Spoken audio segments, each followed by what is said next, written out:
తెలుగు రాష్ట్రాల్లో అతిపెద్ద lift manufacturer lifts ట్రై.com dealership కూడా ఇవ్వబడును. మరి మనం అధికారంలో ఉన్నప్పుడు అనేక మాటలు మాట్లాడాం. ఇవాళ ఒక్కదానికన్నా పరిష్కారం చూపించిందా? సింగరేణిలో కార్మికులందరూ ఉన్నారు, మీకు తెలుసు. బోనస్ ఎంత ఉండే? 12 నుంచి 16% మధ్యలో ఇచ్చేది అంతకుముందు. అదే కేసీఆర్ గారు అధికారంలోకి వచ్చిన తర్వాత అంచెలంచెలుగా పెంచుకుంటూ 30% వరకు బోనస్ ఇచ్చినాం. 32 వరకు బోనస్ పెంచినాం. అంటే మనం 32 అన్నామంటే బాజాప్తా ఖాతాలో 32% పడ్డాయి. ఇక వీళ్ళేం చేస్తారు? కేసీఆర్ 32 అన్నారా, మేము 33% ఇస్తామని ప్రకటించారు. కానీ ఎంత వచ్చింది? 16-15% కూడా రాలే. అంటే అబద్ధాల సర్కార్, మోసపూరితమైన సర్కార్. నిన్నేమన్నాడు ముఖ్యమంత్రి? ఇగో జనవరి 26 నాడు చెప్తున్నా, రాజ్యాంగం మీద ప్రమాణం చేసి చెప్తున్నా, రాత్రి కల్లా రైతుల ఖాతాలలో టింగ్ టింగ్ టింగ్ అని పడతాయి. పడ్డాయని ఎక్కడైనా పైసలు మండలానికి ఒక ఊర్లో పడ్డాయి. ఇక వీళ్ళట కేసీఆర్ అసెంబ్లీకి రావాలి. ఎందుకోసం రావాలి? మీరేమైనా చక్కనైన పనులు చేస్తే, మీరేమైనా తెలివిగల పనులు చేస్తే, మీరేమైనా నిజాయితీతో పనులు చేస్తే, మీరేమైనా ప్రజలకు పనికొచ్చే పనులు చేస్తే ఖచ్చితంగా కేసీఆర్ గారి స్థాయిలో రావాల్సినప్పుడు వస్తారు, అడుగుతారు, కడుగుతారు. అది కాదు విషయం. మీరు అన్ని మోసమే, ప్రతిదీ మోసమే. సింగరేణి కార్మికులకు మోసమే, రైతులకు మోసమే. మన ఇంతమంది మహిళలు ఉన్నారు. ఏం చెప్పింది? మహిళలకు 2,500 రూపాయలు ప్రతి మహిళకి ఇస్తాం. 18 ఏళ్ళు నిండిపోయా 2,500 ఇస్తాం. ఒక్క దగ్గర కూడా ఇవ్వలే. ఒక్క ఊర్లో కూడా కనీసం సర్వే చేసిన పాపం లేదు. మళ్ళీ ఏమన్నంటే ఏమంటారు? ఇగో మళ్ళా దరఖాస్తు పెట్టుకోండి, ఇగో మళ్ళా సర్వే చేస్తాం, ఇగో ఈసారి ఇందిరమ్మ పేరుతో సర్వే, రేపు రాజీవ్ గాంధీ పేరుతో సర్వే, ఎల్లుండి సోనియా గాంధీ పేరుతో సర్వే, కానీ డబ్బులు మాత్రం రావు. ఇదే పరిస్థితి తప్పితే ఇంకోటి ఏం లేదు. ఇవాళ అందుకనే మనం ఆలోచన చేసుకోవాలి. ఇవాళ ఉన్నటువంటి ప్రభుత్వం ఏంది, దాన్ని ఎట్లా ఎండగట్టాలి, తప్పకుండా మనం ఆలోచన చేయాలి. పెద్దపల్లి జిల్లా నిజానికి ఇది తెలంగాణ నెత్తి మీద నీటి కుండ లాంటిది. ఇదే పెద్దపల్లి జిల్లాలో కాళేశ్వరం ప్రాజెక్టు కట్టి తెలంగాణను 1 కోటి ఎకరాల మాగాన్ని చేసుకున్నాం మనం. కానీ ఇప్పుడు ఏం చేస్తున్నారు? ఆ కాళేశ్వరంలో మేడిగడ్డ కొంచెం రిపేర్ వచ్చింది కాబట్టి నీళ్ళని చెప్పి మొత్తం తెలంగాణను ఎండబెడుతున్నారు.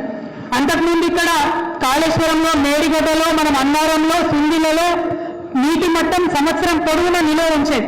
దాంతో ఏమైంది? మొత్తం పెద్దపల్లి జిల్లాలో నీటి మట్టం పెరిగి రైతులు మంచిగా పంటలు వేసుకొని అద్భుతంగా పెద్దపల్లిలో పంటలు పండించుకున్నారు. కానీ ఇవాళ మేడిగడ్డ బాగాలేదన్న పేరుతోని కనీసం నీటి నిల్వ లేకపోతే శ్రీపాద ఎల్లంపల్లిలో ఇవాళ ఓన్లీ 16 టీఎంసీలకు పడిపోయింది నీటి మట్టం. మరి యాసంగిలో రైతులకు ఎంత గోస అవుతుందో, తాగడానికి ఎంత గోస అవుతుందో, నీళ్లకు పరిశ్రమల పరిస్థితి ఏందవుతుందో ఆలోచన ఈ ప్రభుత్వానికి లేదు. ఇవాళ నేను డిమాండ్ చేస్తా ఉన్న శ్రీధర్ బాబు గారిని, మీరు తక్షణమే మేడిగడ్డ ప్రాజెక్టు వాడొచ్చు అని నిన్నగాక మొన్న మేము తెలంగాణ జాగృతి ఆధ్వర్యంలో సదస్సు పెడితే 50 మంది తెలంగాణ ఇంజనీర్లు వచ్చి చెప్పింది వాడుకోవచ్చు. మొన్న 12 లక్షల క్యూసెక్ల వరద వస్తే కూడా తట్టుకొని నిలబడ్డది మేడిగడ్డ, ఏమి ఇబ్బంది లేదు, మీరు తప్పుడు ప్రచారం చేస్తున్నారని. కానీ వీళ్ళు మాత్రం రాజకీయాల కోసం నీళ్ళు ఇస్తలేరు. నేను శ్రీధర్ బాబు గారిని డిమాండ్ చేస్తా ఉన్నా, మేడిగడ్డ లింక్ 1 వాడండి, ఎల్లంపల్లి వరకు నీళ్ళు ఇవ్వండి. ఎల్లంపల్లిని ఇవ్వాలా మీరు ఎట్లా చేసారంటే కేవలం హైదరాబాద్కు నీళ్ళు ఇవ్వాలా, పరిశ్రమలకు నీళ్ళు ఇవ్వాలా, రైతులకు మాత్రం ఇవ్వద్దనే పరిస్థితి తెచ్చిండు. దాన్ని తప్పుడు ఉపయోగం చేయకండి, మంచిగా ఉపయోగించండి. ఏం చెప్పారు శ్రీధర్ బాబు గారు? మన బుల్లెట్ని పుట్టమదన్నం దట్టుకునే ధైర్యం లేక అడవిగాని అబద్ధాలు చెప్పిండు. ఏమేమని చెప్పిండు?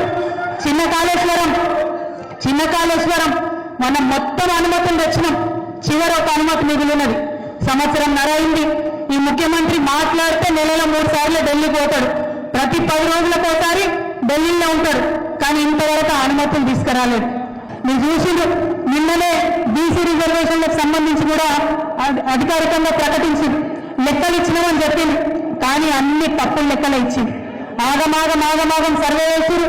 ఇప్పుడు ఎల్లుండి రేపు ఆగమాగం పెడుతున్నారు అసెంబ్లీ.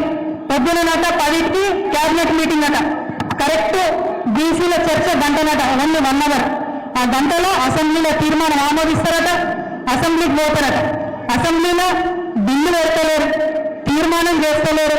పోనీ సీరియస్ చర్చన అంటే కాదట, చిన్న డిస్కషన్, షార్ట్ డిస్కషన్ చేస్తారట. అంటే బీసీలు ఎంతమంది ఉన్నారు, ఎంత పెద్ద విషయం, ఎంత పెద్ద జనాభా, ఎంత సీరియస్గా ఆలోచన చేయాలి. బిల్లు పెట్టి కేంద్రం మీద ఒత్తిడి తేవాలి, బిల్లు పెట్టి కోర్టులలో ఒత్తిడి తీసుకొచ్చి మాట ఇచ్చారు కాబట్టి దాని వాగ్దానాన్ని పూర్తి చేయాలి. కానీ అది చేయకుండా ఆగమాగం చేసినామా అంటే చేసినాం. మీరు అంటారు కదా, నేను కొట్టినట్టు చేస్తాను, నువ్వు ఏడ్చినట్టు చేయి. కాంగ్రెస్ వాళ్ళు కొట్టినట్టు చేయాలి, బీజేపీ వాళ్ళు ఏడ్చినట్టు చేయాలి. ఇద్దరు ఒకటే, దొందే.